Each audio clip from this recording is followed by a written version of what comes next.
there and take a swim.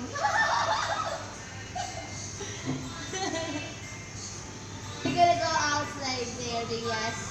Then take a swim, and then after there is a pool of water. Well, mashallah.